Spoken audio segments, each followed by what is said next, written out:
자, 오늘 오전 이 민주당이 추진하는 노란봉투법이 국회 본회의에 상정이 되자 국민의힘은 곧바로 무제한 토론, 이 필리버스터에 돌입하면서 여야가 팽팽하게 맞서고 있습니다. 국민의힘 당권 경쟁이 김문수 후보와 장동혁 후보, 반탄 주자들의 맞대결로 확정이 됐습니다. 최병천 신성장 경제연구소장, 박민영 국민의힘 대변인과 정치권 쟁점 짚어보겠습니다. 안녕하십니까? 안녕하세요. 반갑습니다. 네, 노란봉투법 사용자 범위를 확대하고 이 파업에 따른 손해배상 청구를 제한하는 게 핵심인데요. 오늘 오전 이 본회의에 상정이 됐습니다. 국민의힘에서는 노란봉투법 처리에 반대하면서 지금도 필리버스터를 이어가고 있죠. 신속하게 처리하겠다는 민주당, 이 노란봉투법의 파장을 우려하는 국민의힘 목소리까지 함께 들어보시죠. 민생개혁 입법을 끝까지 완수하도록 하겠습니다. 노란봉투법, 2차 상법 개정안 등 시급한 민생개혁 법안을 신속하게 처리하도록 하겠습니다. 기업을 해외로 내쫓고 투자와 성장의 발목을 꺾어버릴 한마디로 경제 내란법이라 할 것입니다. 이런 법을 일방적으로 강행 처리하려고 하는 더불어민주당은 경제 내란 세력이라 해야 되지 않겠습니까? 네, 국민의힘에서는 노란봉투법이 불법 파업을 조장할 수 있고 또 경제적 부담이 커질 수 있다 이렇게 보고 있는데 경제 내란법이다 이렇게 강하게 비판을 하고 있어요. 네, 기본적으로 불법적인 행위를 합법화한다라고 하는 측면에서 법의 기본 요건조차 갖추지 못하고 있다라고 저희는 평가를 하거든요. 노란봉투법이 크게 두 가지 내용이 있습니다. 예. 불법 파업을 한다라고 하더라도 그러니까 정해진 노동쟁의 요건이 맞지 않는 파업들 그리고 불법적인 행위를 한다라고 하더라도 일부 예외적인 상황을 제외하면 기업 측이 손해에 대한 배상 청구를 할 수 없도록 한다. 네. 이게 주요 내용이고요. 두 번째가 하청 기업의 노동자가 원청을 상대로 그런 노동쟁의를 하는 것도 허용을 하겠다라고 하는 겁니다. 예. 굉장히 기존의 법 체계를 뒤흔드는 것이고 기업의 경영의 예측 가능성을 뒤흔드는 거거든요. 그렇기 때문에 그 노동자들의 그런 권익을 누구보다도 강조하고 있는 유럽 그리고 유럽의 상공회의소까지도 이런 식이면 대한민국에서 경영 활동을 하기가 어렵다라고 강하게 이야기를 하고 있고요. 미국 상공회의소에서도 오죽하면 1년이라도 유예를 해달라고 이야기를 하고 있거든요. 그런데 예. 속도전만 강조를 하고 있기 때문에 굉장히 우려가 되는 상황이고 이런 법이 통과가 된다라고 하면 우리나라의 경제 성장률뿐만 아니라 증시에도 심각한 악영향을 줄 수밖에 없다. 이런 말씀을 드리겠습니다. 뭐 미국과 유럽의 관계 당국들이 우려를 표하고 있다 이런 말씀을 해주셨는데 이재명 대통령을 중심으로 민주당에서는 지금의 뭐 근로 환경이나 노동권이 이제 선진국 수준에는 미치지 못한다. 이게 법안 상정의 이유인 것 같아요. 어떠십니까? 지금 손해배상을 청구하지 못하게 하겠다라는 건 일단은 사실이 아니고요. 손해배상을 청구할 수 있는데 그동안은 과도하게 손해배상이 청구돼가지고 과거에 쌍용 자동차 같은 경우는 거의 한 20여 명 가까이가 자살을 하는 그런 일들이 있었거든요. 네. 가게가 완전 파탄 난다 그럴까요? 우리가 과거에 이제 부도가 나거나 하더라도 어느 정도 한도를 좀 정하기 위해서 뭐 개인 채무라든가 회생이라든가 이런 제도를 발달시킨 것처럼 넓게 보면은 손해배상도 못하는 게 아니라 이제 좀 절차를 좀 다르게 만든다라고 보실 수가 있고요.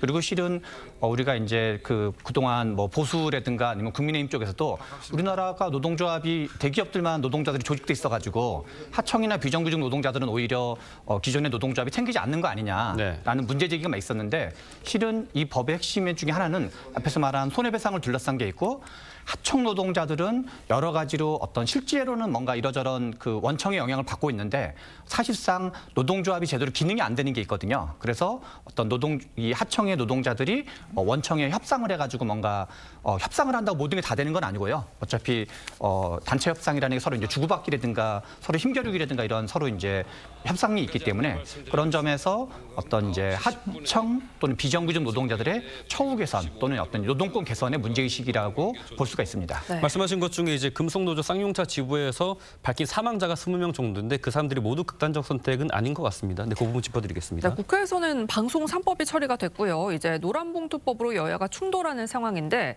국민의힘에서는 민주당이 날치기 처리를 하고 있다 이렇게 반발은 하고 있지만 지금 사실상 민주당의 다수를 차지한 상황에서 실질적인 대책은 없는 거 아닌가요? 맞습니다. 사실 윤석열 정권 당시에는 제2국권을 통해서 이런 악법들을 차단을 하고 있었거든요. 예. 그런데 지금 같은 경우에는 거의 유일한 수단이라고 할 수 있는 것들이 필리버스터이기 때문에 저희가 지금 무제한 토론을 통해서 의결을 지연시키고 있기는 하지만 이 무제한 토론마저도 만 하루가 지나고 나면은 국회 3분의 2 의결을 통해서 해제를 할 수가 있습니다. 그렇기 때문에 180여 석 이상을 가지고 있는 여권이 마음만 먹으면 하루 만에 강제로 무제한 토론까지 종결시킬 수가 있다라고 하는 거죠. 그렇기 예. 때문에 물리적인 절차로는 저희가 막을 수 있는 수단이 없습니다. 더군다나 법사위원장마저도 추미애 전 장관이 차지를 했지 않습니까?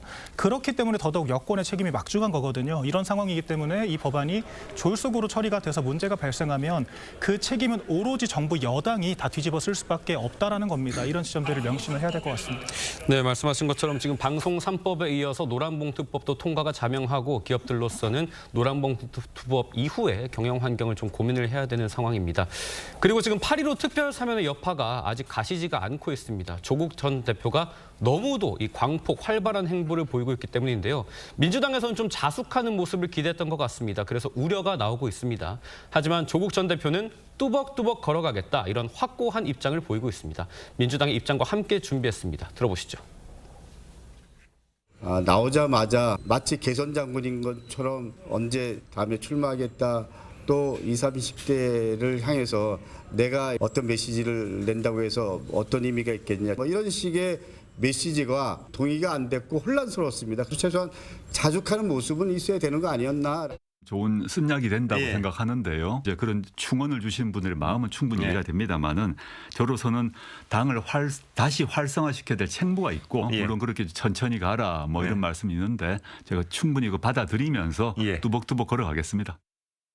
네, 들으신 것처럼 조 전 대표 사면을 가장 먼저 제기를 했었던 민주당 강득구 의원조차도 혼란스럽다는 입장을 밝혔는데 조국 전 대표 뚜벅뚜벅 걸어가겠다 이런 입장을 밝혔습니다. 지금 뭐 민주당의 우려와 상관없이 마이웨이 행보를 이어가겠다 이렇게 해석을 해야 될까요? 지금 지난 대선에 조국혁신당은 대선 후보를 못 냈어요. 개혁신당 이준석 후보가 하면서 총선 때까지는 조국혁신당의 존재감이 거의 개혁신당에 비해서 득표율로 보면 한 거의 6배 이상이었었거든요. 네. 그런데 존재감이 너무 없는 상태에서 지지율도 많이 떨어져 있었거든요. 정당 지지율이. 이제 조국혁신당 대표 입장에서는 뭔가 당 지지율을 내가 끌어올려야 되는 거 아니냐 이런 마음이 좀 앞서서 하긴 하는데 실은 민주당 입장에서는 여러 가지 정치적 지지율이 추락을 또 어떻게 보면 감수하고 사면을 했었던 거여가지고 아니 그러면 최소한 초반에는 좀 어느 정도 최소한 뭐 일주일이라든가 뭐 일정 기간 동안은 자숙하는 모습을 보여주고 또 뭔가 이렇게 좀 뭐랄까 미안해하거나 아니면 고마워하는 모습을 보여주었으면 하는데 서로 이제 이해관계가 다르다 보니까 입장이 다르다 보니까 좀 서로 이제 약간 서운한 얘기를 하고 있는 것 같은데 아무래도 지금 조국 대표가 이렇게 이제 뚜벅뚜벅이라는 얘기는 귀담아 듣긴 하지만 좀 이렇게 계속 지금 방식을 하겠다라는 걸로 좀 받아들여지고 있습니다. 예. 조국 전 대표 행보가 개선 장군 같다 이런 비판도 있어요. 저희도 사실 개선 장관이라는 표현을 사용을 했었는데 민주당도 이제 좀 공감을 하게 된 것 같습니다. 그런데 좀 더 정확하게 얘기를 하자면 조국 전 대표가 선거를 나가겠다라고 하는 것 그 자체보다도 검찰 독재라고 표현을 하면서 자신의 죄 자체를 인정하지 않는 모습을 보였습니다. 출소를 하자마자 자신을 검찰 독재 피해자라는 식으로 이야기를 했고요. 막상 그럼 재심 청구를 해서 무죄를 인정받으면 되지 않겠냐라고 하는 질문에는 회피를 했고 법적인 부분들이 해소가 됐기 때문에 정치적으로 인정을 받겠다 이런 입장을 견지를 하고 있거든요. 그렇다라고 하는 것은 이 우리 사법 체계 자체를 무시하고 마치 그 사법 체계를 자기가 정치적으로 이겨냈다라고 하는 것처럼 프레임하는 이런 행태 자체를 개선 장군이라고 비판을 해야 되는 겁니다. 그런데 민주당이 조국 전 장관의 이런 광폭 행보 때문에 지지율이 떨어지니까 그때 가서야 부랴부랴 국민의힘과 한 목소리를 내고 있다는 거에 대해서는 대단히 유감이고요. 이런 부분들을 모르고 사면을 했는가 되묻지 않을 수밖에 없는 그런 상황입니다.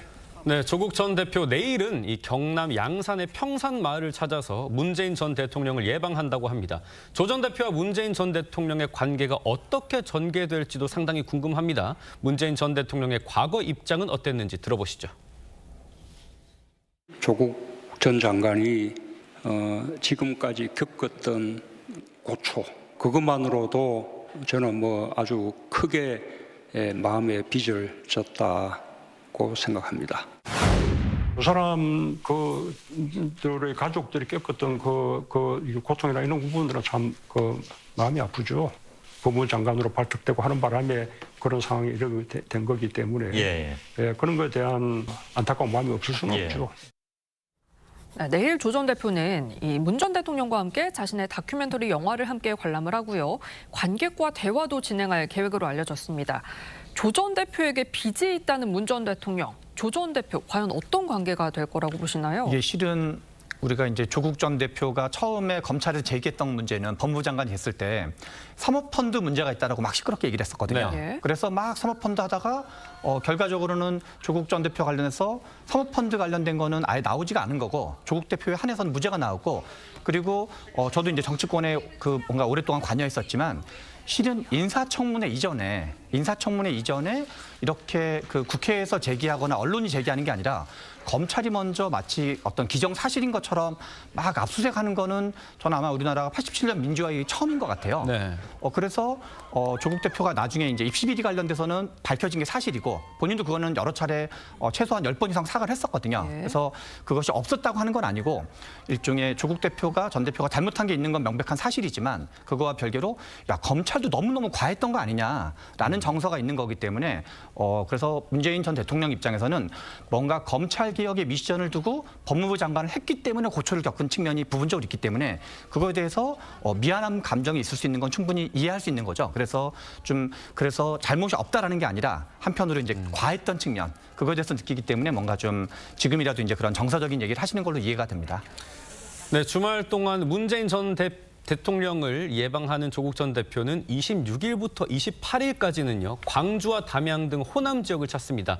특히 담양은 조국혁신당에서 처음으로 지방자치단체장을 배출하는 곳인데 그렇기 때문에 조국 전 대표가 벌써부터 지방선거를 염두에 뒀다 이런 얘기도 나옵니다. 네, 사실 이 담양 선거가 흥미로웠던 것이 국민의힘은 후보를 내지 못했거나 사실상 거의 득표를 하지 못한 그런 선거였거든요. 예. 그럼에도 불구하고 민주당과 조국혁신당이 1대1로 맞붙어서 조국혁신당의 선택을 받았던 그런 선거였습니다. 그렇습니다. 네, 그렇기 때문에 민주당 입장에서는 호남에서의 표심이 오히려 민주당이 아니라 조국혁신당으로 흘러가는 것이 아닌가 경계심을 가질 수밖에 없는 상황이거든요. 이번에도 지방선거를 한다라고 하면은 호남 지역에서 누가 더 득세를 할 것인가 이런 부분들이 굉장한 평가를 받을 수밖에 없습니다. 지금도 민주당의 권리당원의 과반 이상이 호남에 포진해 있다라고 할 정도로 민주당의 심장에 가깝기 때문에 민주당 입장에서는 빼앗을 수밖에 없는 거거든요. 더군다나 조국 전 대표가 지금 오늘 SNS를 보시면은 조국혁신당을 잘 이끌겠다라고 하는 걸 넘어서 민주 진보 진영 전체를 어우르겠다라고 하는 강한 의지를 표명을 하고 있거든요. 예. 그 말은 즉슨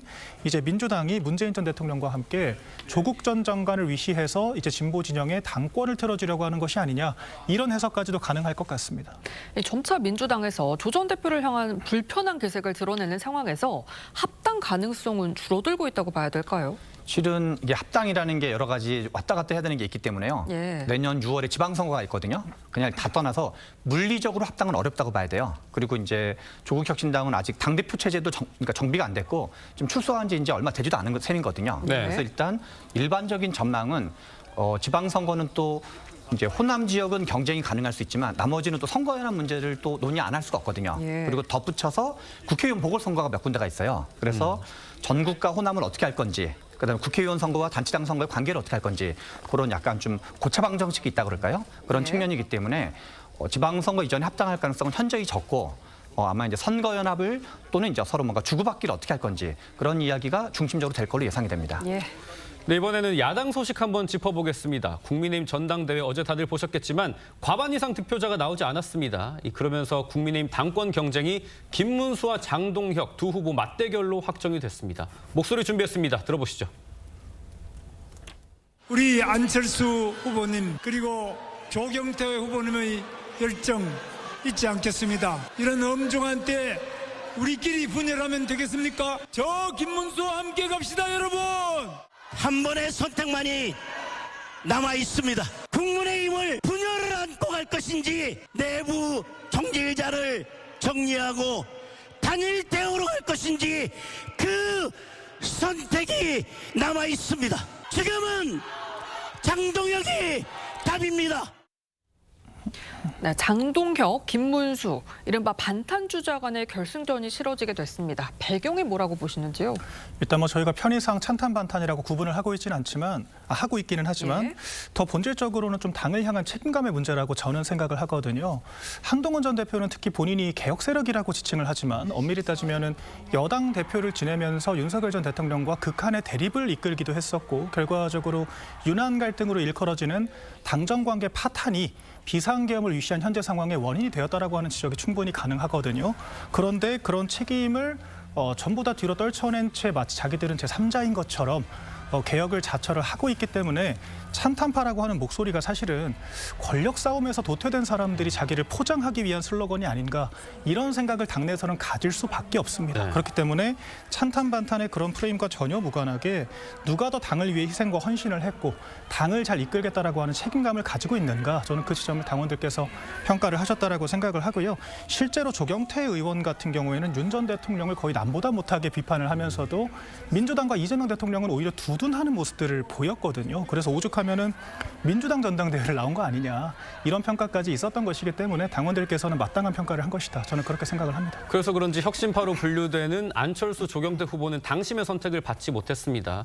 소장님이 또 판세 분석에 능하시니까 이 3, 4위권의 표심이 어디로 향할지도 궁금합니다. 실은 조경태 후보가 안철수 후보에게 단일화 제안을 했었거든요. 그렇죠. 그리고 이제 청년 최고위원회에서 단일화해가지고 실은 손수조 후보랑 붙어가지고 이겼었잖아요. 일종의 소위 말하는 찬탄파 후보가 이겼거든요. 청년 최고위원회에서는.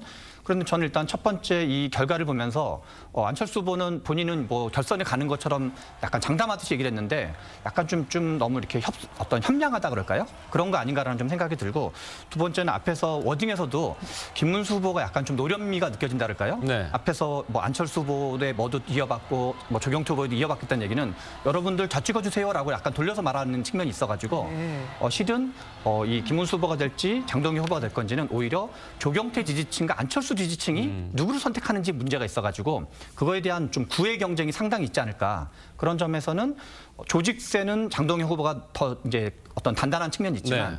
이런 이제 어떤 그 우호적인 제스처라 그럴까요? 그래서 그런 측면에서 제가 보기에는 김문수 후보가 이렇게 세력은 밀리지만 나름 공중전을 잘하고 계셔가지고 네. 박빙이 되지 않을까 싶습니다. 예. 조금 전에 이제 김문수 후보와 안철수 후보가 회동을 했지 않습니까? 네. 김문수 후보는 나름대로 어떤 통합 전략을 펼치고 있는 것 같고 장동혁 후보는 결선 투표라고 해서 나의 전략을 바꾸진 않겠다 이런 취지로 얘기를 하시는 것 같아요. 어떻게 보십니까? 그러니까 좀 쉽게 요약을 하자면은 김문수 후보 측에서는 조금 더 선거 공학적으로 접근을 하는 거죠. 낙선자들을 품어야만 유리한 고지를 선점할 수가 있기 때문에 그런 입장을 취하는 것 같고 장동혁 후보 같은 경우에는 선명성으로 경쟁을 하겠다 이런 입장을 견지하고 있는 것 같습니다. 실제로 이른바 이제 지난 그 전대들을 좀 돌아보면은 선거에서 패배했던 대선 후보들이 60% 이상을 득표를 하면서 낙승을 하는 경우들이 대다수였거든요. 그렇군요. 이재명 대통령도 첫 전당대회에서 70%가 넘는 득표를 했었습니다. 그렇기 때문에 장동혁 후보가 재선 의원이 대선 후보를 상대로 파죽지세로 결선까지 갔다라고 하는 것 자체가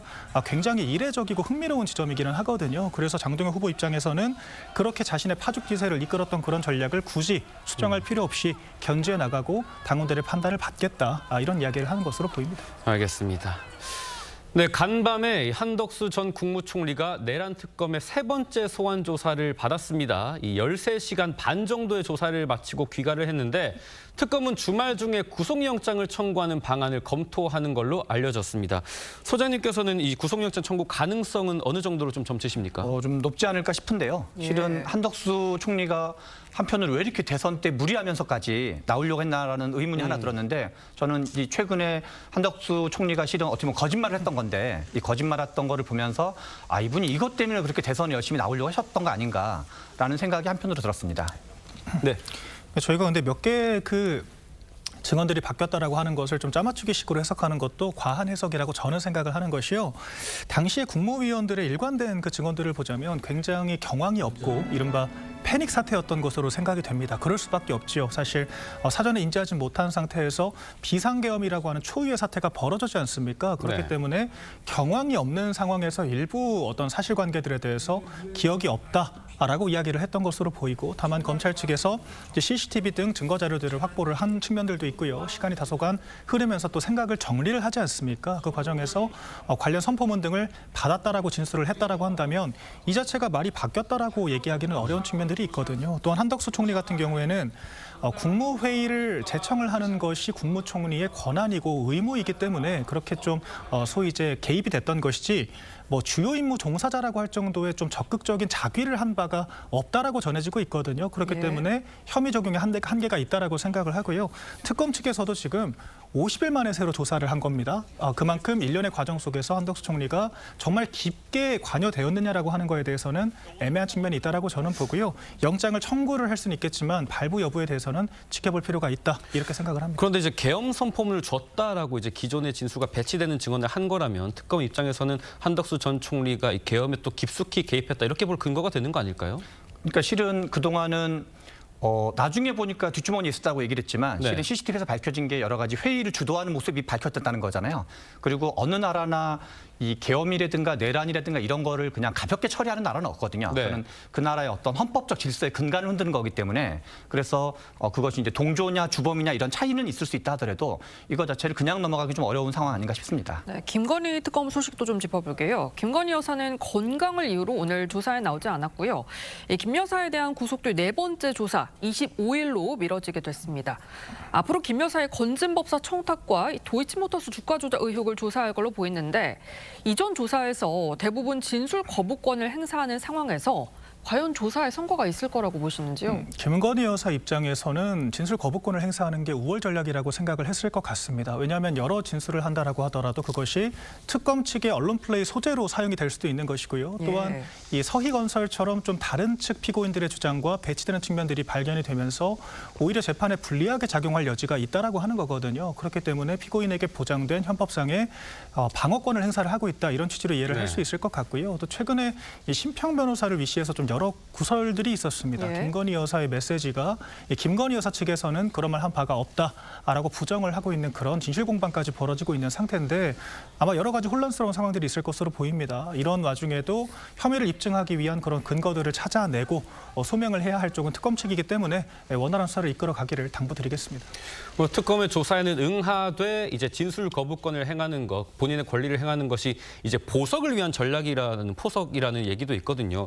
그렇기 때문에 특검의 조사가 과연 효과가 있을 것인가 이런 의문이 계속 나오고 있습니다. 이게 워낙 사안이 중요한 사안이기 때문에 이게 보석이 쉽게 될까는 좀 쉽고요. 그리고 잘 아시겠지만 지금 혐의가 16개 이상의 혐의를 갖고 있거든요. 그래서 한 가지, 두 가지 이런 거는 어떤 입증 문제가 있을 수 있어도 이 많은 사건에서 그리고 실은 뭐 서희건설 문제도 있었고 등등해서 지금 또 주가 조작도 지금 상당히 여러 가지 정황들이 밝혀지고 있기 때문에 뭐 이렇게 다 종합해 봤을 때 이걸 뭐 16가지 이상을 다 보석받거나 그러긴 매우 어렵지 않을까 싶습니다.